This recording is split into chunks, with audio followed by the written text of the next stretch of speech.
Hello everybody, I am Tom and you are watching me play Path of Exile.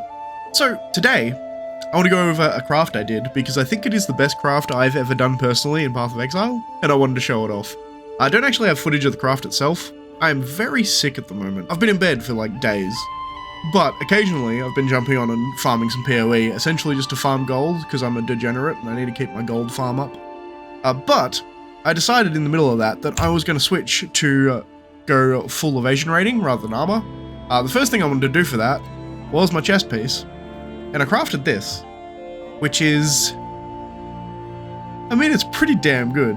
I'm going to go over everything I did to actually craft it, and how much I spent on it, but all in all, this thing is worth, let me just check specifically, literally none on for what I have. Let's see if I can get rid of that. There's currently one that has most, but not all of my stats for 90 Divine right now, so, you know, that's a thing. I think if you increase all of my stats and include everything on this thing, we're talking like 100-ish Divine. I spent... Alright, we're back. There might be a bunch of jump cuts in this, by the way, just because, you know, I'm sick, so I'm going to try and cut out all of the coughing and sneezing and spluttering and sniffing, so it's not disgusting for you to listen to. But I did indeed spend 14 divines on crafting this thing, and I bought the actual base. I fractured this myself, so I bought the base for 4 chaos. The big luck that I got in this craft was suppressing the spell suppression, alright? Fracturing the spell suppression. I'm sick, give me a break. However, I'd set it up in such a way that even if I didn't actually fracture the spell suppression, I would have had an alright fracture otherwise. So I'll go over everything I did. First things first, I used dense fossils, which are these over here. If you're unaware how fossils work, I guess I'll go over it to a certain degree. Essentially, you can use these resonators and then put a fossil in them. There is a bunch of different types of fossils. The ones I was using were dense fossils, which give me more defense modifiers and no life modifiers. So the reason I wanted this is because I am running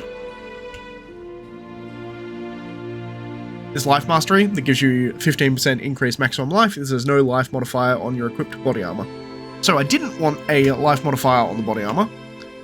So dense fossils are perfect for that because it means you can't roll any life modifiers and you have a higher chance of getting defense modifiers. And what I was looking for initially was evasion rating percent, and then the dual evasion rating percent. So you get the percent plus the stun recovery, and spell suppression. Specifically, I wanted T1 spell suppression, and then at least T2 on all the defenses, which as you can see here, I got eventually.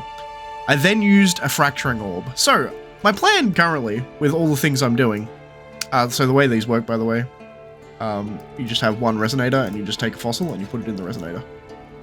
And then you can see here, reforged a rare item with a new random modifier, more defense modifiers, no life modifiers. So that's how these work.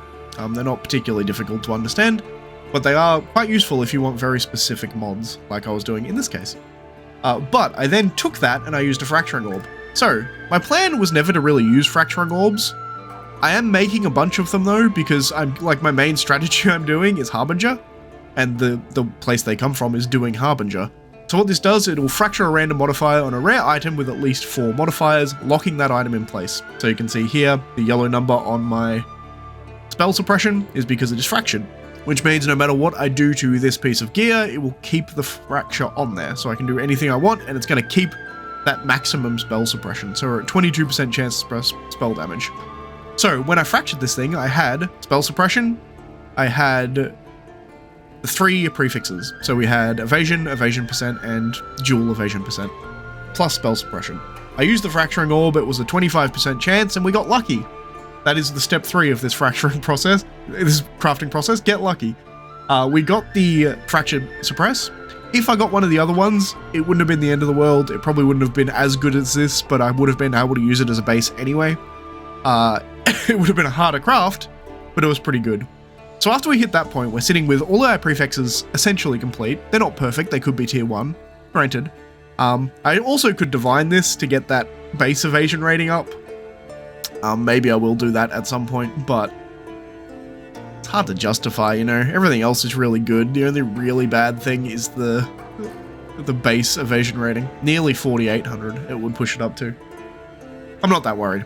But, as I said, after you get the fracture, we have all our prefixes done and the fracture, which means you can come over to the crafting bench. And this is where the expensive part started.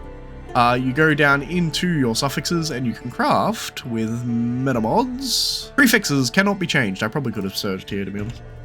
That's how I did it when I was actually crafting. Prefixes cannot be changed. This costs 2 divine orbs per try. So the reason that I'm 14 divine orbs in is the actual base itself plus the fracturing orb. Fracturing orb is about 5 div at the time I was doing it. The base cost me essentially nothing. I bought it for 4 chaos. It was just a level 86 base Syndicate Garb, which is the best dexterity base, is Syndicate Garb. So the actual base was very, very cheap. And then the big cost came in the Divine Orbs. So I was Divine Orbing, I needed to Divine Orb, I think I did, how many did I do? So 4, I had to do 4 of these, which isn't the end of the world. It could have been worse, to be honest. So, you do prefixes cannot be changed. So that leaves us with the 3 prefixes, my fractured suffix that can never change, no matter what I do. And then we had another suffix, which is prefixes cannot be changed. We then took this chest and we went onto the harvest crafting table. We put it in here and we did reforge a rare item with random modifiers, including a chaos modifier. Now, the only chaos modifier you can get on body armor is chaos resistance. So I just did that until I got T1 chaos resistance, which took me 4 goes. I would have settled if I got a T2. I think the first one, it was like T6, T6, T5, T1. So if I got a T2 anywhere in there, I would have kept that as well. I think once I bricked the item, so you can brick it if you have...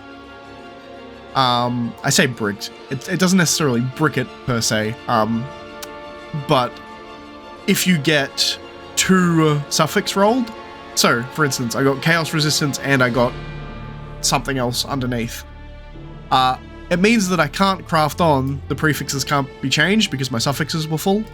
So I did have to use, I'm out of them now, but I used an Eldritch Annul. I'm going to buy one just so I can show this off. If the Searing Exarch is dominant, it removes a prefix. If the Eater of Worlds is dominant, it removes a suffix. So I just made the Eater of Worlds dominant and I used an Eldritch Orb of Annulment, which guaranteed to get rid of one of my suffixes, and then I could continue the process. So it was actually 100% safe after I got the fracture.